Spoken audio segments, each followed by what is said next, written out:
Hey folks, Ray from Lovey RV. In the last two videos I redid my slide roof, and I mentioned what great weather we've been having. Just spectacular. Had about a week of solid sunshine, warm temperatures for April. So I have a few days left, so I think I'm going to complete another project on the roof. I'm going to redo the seal on my AC unit. Now this is a Coleman Mach 3 Plus, and what's happened is that underneath here there's a sponge seal that keeps the water out from the rig. And just as we got into last winter, I noticed a few drips coming down below, and I ordered a sponge seal and also tightened the clamping mechanism. And actually we got away all winter without a leak, but now that it's summer and I have the sponge seal, I thought I'd take this opportunity with this great sunshine to pull off the AC, change that seal, and also have a look, do some maintenance and cleaning, lubrication of the AC unit. So I think I'm going to, because I'm pulling it off to redo the seal, I'm going to take the whole air conditioner out and take it down below where I can do it easily on the tailgate of the truck and have a really good look at everything. So give you a look how it all comes apart. Let's go down below and I'll show you how you unclamp it and get it off the roof. So for the first step, I've pulled off the cover from the ceiling and exposed the inside here, and it's held in place by 4 very long bolts. You can see them right there at each corner, and that holds this frame.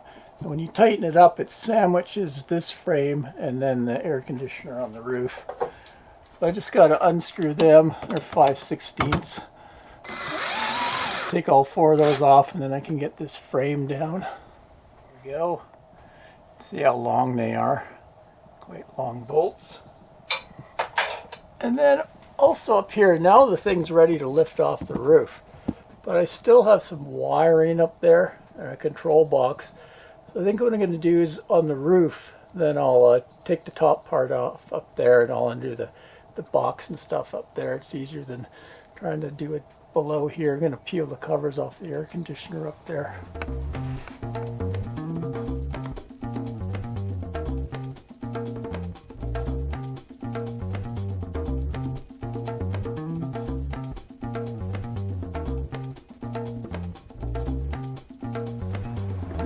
So I took a bunch of screws off and peeled back this front cover to expose where the electrical connections are. So I'll be able to just unplug this green one here, and then the other, I'm going to take this off of this panel and just let it hang down below. And there also is here, you can see in the front, there's a little temperature sensor. I think what happens is if this ices up, then it turns it off. I think it's a temperature sensor in case icing.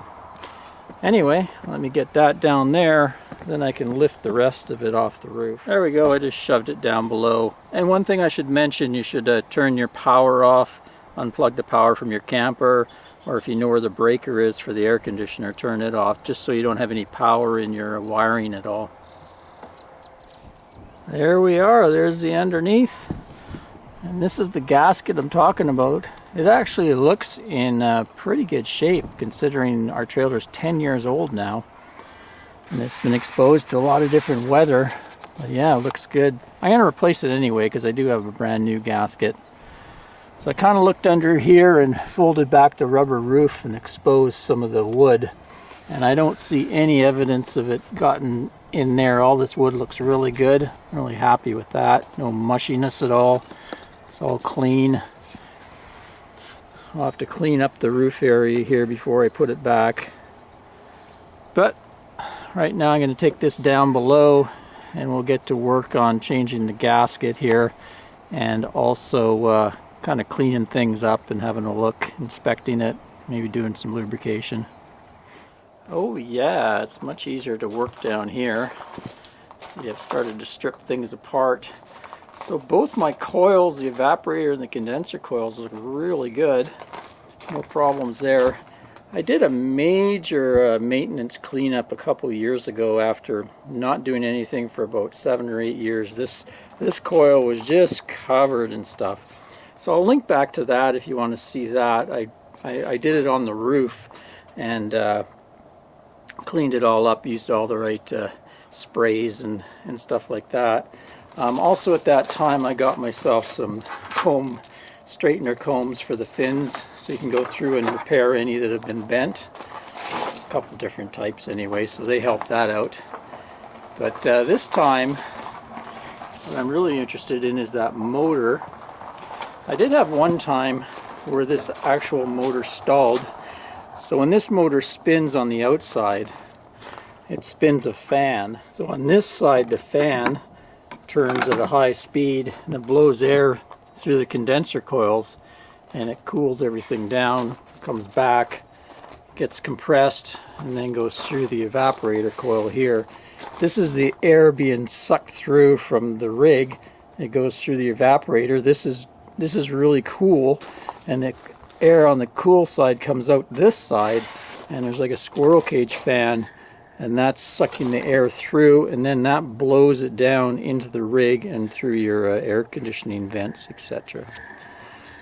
So this motor, at one time it quit on me. I actually stalled and it wouldn't turn at all, and I had found that right here you can see how it kind of builds up rust, especially here on the coast, and it actually had just kind of rusted right there on that bearing. All I had to do was kind of just move it and it started running again. So last time when I cleaned it up, I tried to get a little bit of lube into that bearing there, and it's ran for years no problem. So this time I thought I'd try to get some back into the rear bearing, which I couldn't before. I think this motor's actually bearings that are kind of a permanent bearing. Not exactly sure. You can look these up. They run probably $150, $200 to replace. I'd like to keep this going as long as possible. But I think I'll just try to get something into those front and back bearings while I have everything torn apart here. This all looks pretty good. Not much maintenance there. As long as this doesn't leak, it should be okay. Keeps the coolant in there. And then in here, that's your capacitors. There's a fan capacitor and a run capacitor. And you can see this black thing here. That's actually a hard start capacitor that I installed probably at about the 2-year mark. I was trying to see if I could get this to run off of a 2,000 watt generator, my Champion, and I installed it and it still wouldn't do it. Sometimes some Hondas would do it. But anyway, I left it in place because it kind of just helps with the starting of the compressor. Kind of takes less energy to start, so just easier on the rig and less chance of blowing breakers and things like that. So I'm just going to go and pull these off and clean them up, make sure there's no corrosion on the connections there and the wires are all in good shape. Now there's a new thing out that a lot of people talk about, soft start units that help your AC. It'll help it run on say a 2,000 watt generator or something.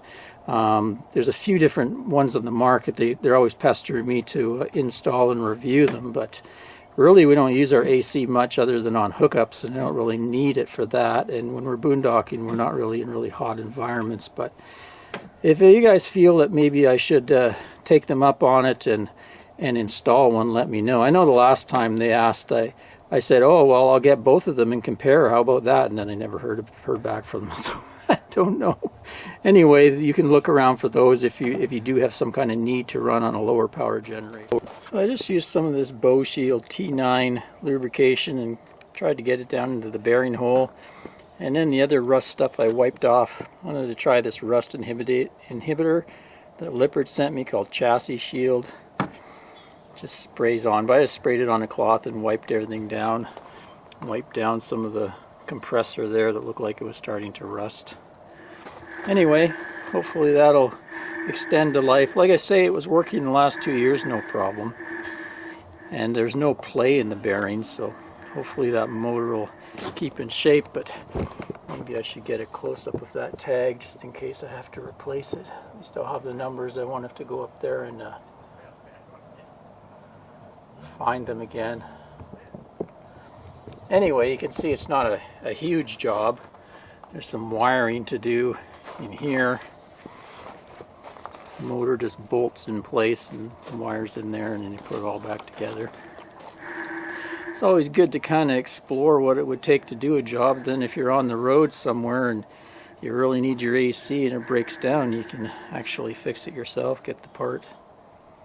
Don't happen to have any of the fancy AC coil cleaners, so I just sprayed some LA Totally Awesome cleaner on it. Wasn't really dirty at all anyway. I just thought, while I have it apart, I'll clean it all off. Just don't want to use so much water pressure that you start bending the fins, so I'll just rinse it off really well. The other thing I want to do is behind the evaporator coil here. So this will get wet and frosty, especially when it's really humid out, and then the water will collect down here. And on either side there's little holes. You can see if I get close enough, you can see there's a hole down here, a drain hole, and on the other side too. It's actually right down in there. Anyway, these holes can get plugged. You can see there's debris in there, and then you can get that drain hole plugged. If both drain holes get plugged, you could build up water and you get a leak that way. So I'm going to really clean all this debris out behind there really well while I have it all apart. That looks pretty clean. This will sew up the front part and work on the back.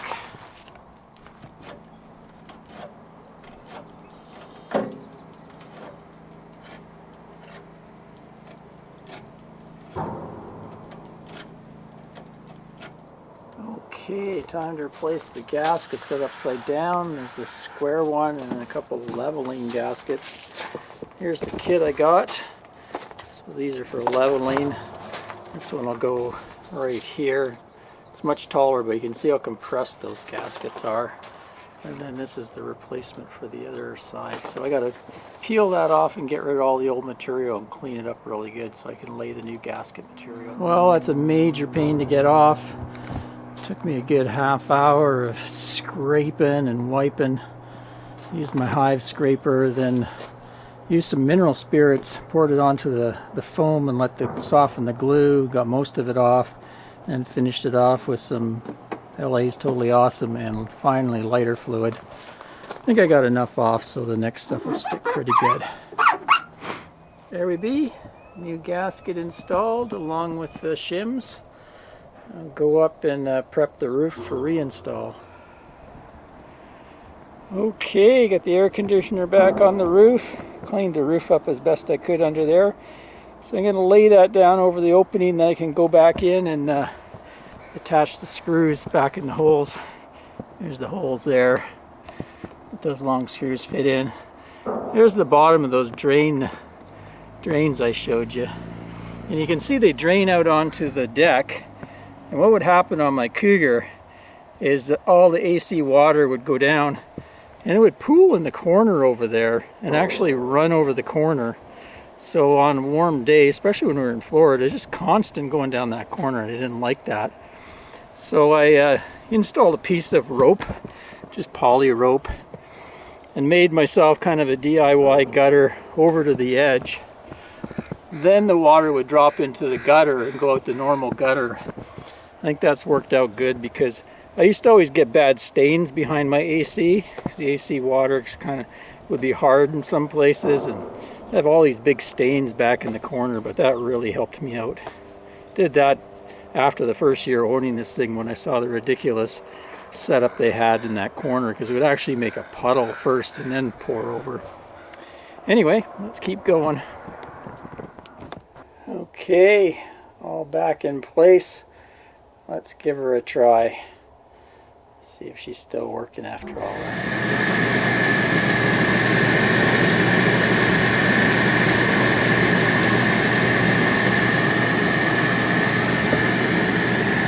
Looking good.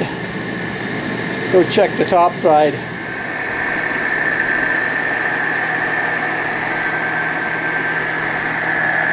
Seems to be doing the job.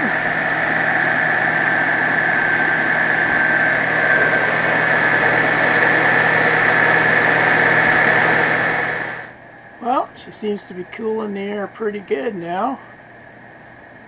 Working good, getting down even into the 30s there. Right now we're right around high 60s, so pretty good temperature spread. I know this isn't an accurate way, but it's close enough for me. It lets me know there's some pretty cool air coming out of there. So when I tightened those bolts, I didn't overdo it. The instructions said, you know, don't over tighten them. So I just tightened them snug, just enough to compress that foam. And I'll leave it at that, and then I'll monitor it the next few rainstorms, and I may have to tighten it a bit more.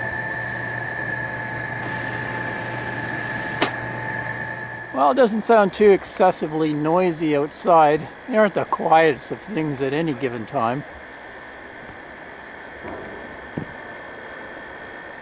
Well, there we go. Nice to have the AC back in good working order and all sealed up. Time for happy hour. Till next time, Ray from loveyourrv.com. Thanks for watching, everyone. Cheers, folks. What a day. Check out how clear it is out. Zoom into the mainland over there. Big mountain top. Still has a bit of snow on it.